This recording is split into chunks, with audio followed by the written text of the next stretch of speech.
So, moving on to some comic book news.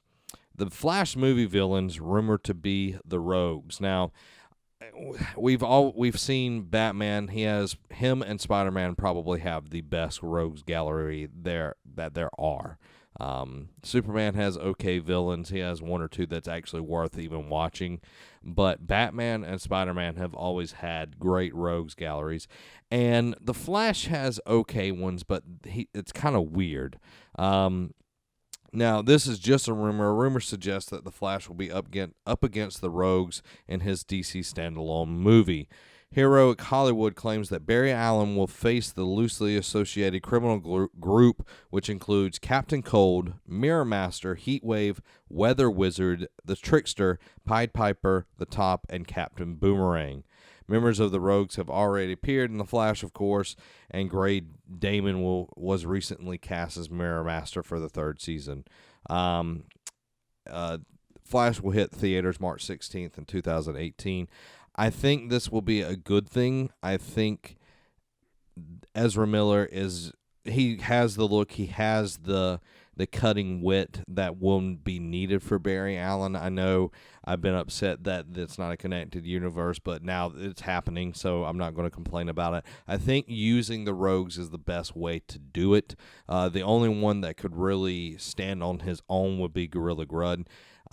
That would be the only villain that I think could be a standalone other than a Zoom or a Reverse Flash. Those would be the ones that I could see being a standalone villain, but having all of these villains working in tandem, foiling, the Flash's attempts and everything is going to be really cool. And you can also build those villains up, but put some strife between all of them where they start fighting amongst each other as it goes along. So I think that's a pretty interesting way. Hopefully it happens like that. It would be I think the best way to approach it, so you're not trying to explain a talking gorilla or a Reverse Flash and everything. I'm interested to see if they do a backstory in his standalone or if they leave it alone. I'm curious to see if they leave the origin stories out of the DC movies, because we all know them, but I don't know if they're ready to drop that trope. Now, on to some Guardians of the Galaxy Volume 2 news. Apparently, it was Chris Pratt's idea to cast Kurt Russell as his father. In an interview with Empire, Gunn said Russell was actually not in my head initially. Instead, it was Peter Quill, a.k.a. Star-Lord, actor who suggested to bring on Russell on board to play Ego, the Living Planet. Gunn went on to say would have been really disappointed if Russell turned down the offer, adding, "If you have to cast anything, Kurt's a pretty good way to go." Along with that, there was some new art that was shown for Guardians of the Galaxy through Empire, and it is all of the Guardians fighting a very large beast with tentacles and everything, and you see Gamora, you see Rocket Raccoon, all firing at this, and Star-Lord and Drax the Destroyer going in with his knives, and you see this little bitty baby Groot down there, which is really, really cool. Sneak peek of a monstrous creature. So I'm wondering where this is in this. I'm wondering if they're going to face a big baddie like they did in the first volume, but really, really enjoyed Guardians of the Galaxy, and I can't wait to see them go back to this, especially with the not necessarily failure in my mind that is Suicide Squad, but the kind of lackluster nature of that team-up movie for DC, going back to a movie that is one of my top 5 comic book movies, getting to see that go back in there with all of these characters that we grew to love when they announced Guardians of the Galaxy. It was like, what are they doing over at Marvel? They literally don't have anything if they're going with Guardians of the Galaxy, because Stan Lee sold the rights to X-Men and Spider-Man and all of these other big properties, the Fantastic Four. So Marvel has made gold out of like D-list characters and have done it in such a way that they're more memorable than the X-Men or the Fantastic Four. So I'm loving what they're doing, and I can't wait to see, Kurt Russell as Ego. I'm curious to see what that entails, because I'm not even sure who Ego really is, to be honest.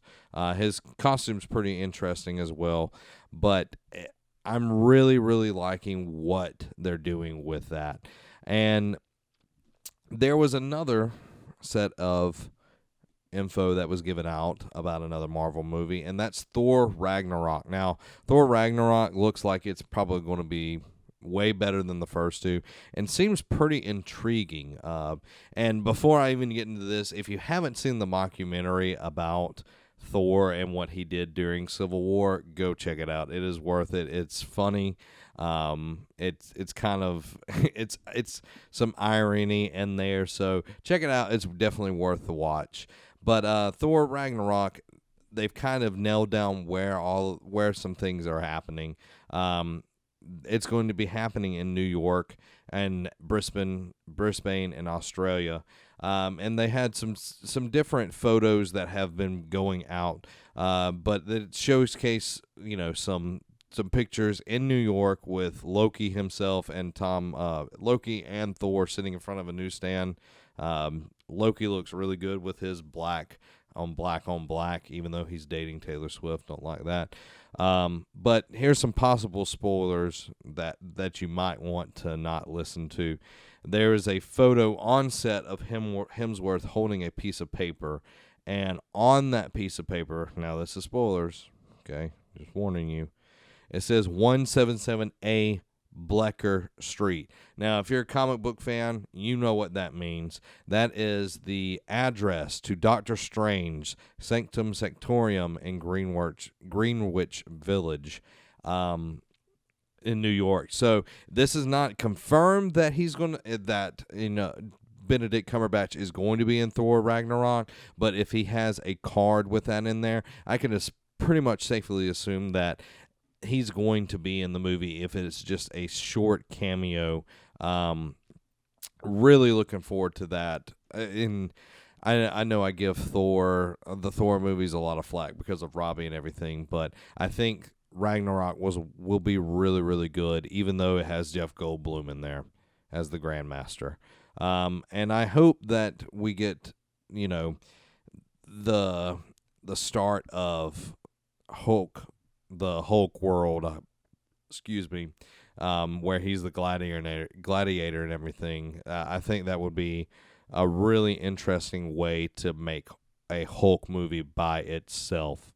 But the movie will be hitting theaters in November 3rd, 2017.